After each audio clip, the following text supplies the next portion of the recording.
என்ன சொல்லுது? 1000 ரூபாய் பிச்சை காசு.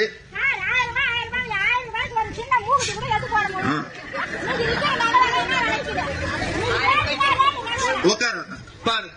ஆத்தாவுக்கு என்ன ஆசைன்னா 10 பவுன்ல 1000 ரூபாய்க்கு நகை கொடுத்தா தான் 1000 ரூபாய் மதிப்பேங்க.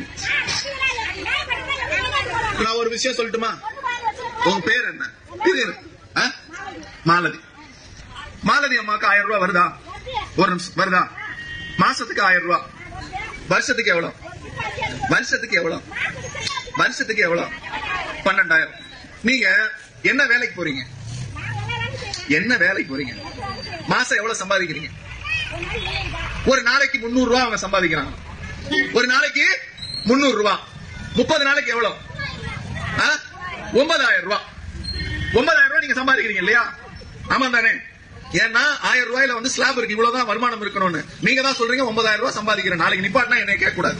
இப்ப அவங்க சொல்றாங்க நான் 9,000 ரூபாய், இவங்களே 9,000 ரூபாய் சம்பாதிக்கிறாங்கன்னா அவங்க வீட்டுக்காரர் எவ்வளவு சம்பாதிப்பாரு? சரி, வேற அவனுடைய எண்ண ஓட்டமோ இவங்களோட எண்ண ஓட்டமோ ஒன்னா இருக்கு. 1000 ரூபாய் நிப்பாட்டுன்னு சொல்லி அதை பிச்சை காசுன்னு சொல்றது பாஜக. இவங்க என்ன சொல்றாங்க? 1000 ரூபாய் வச்சு நான் என்ன பண்ணிட முடியும்னு கேட்கிறாங்க. மாசம் 9,000 சம்பாதிக்கிறீங்க. இங்க எவ்வளவு பேர் 9,000 ரூபாய் சம்பாதிக்கிறோம்? சத்தமா அந்த 1000 ரூபாய் உங்களுக்கு பயனுள்ளதா இருக்கா?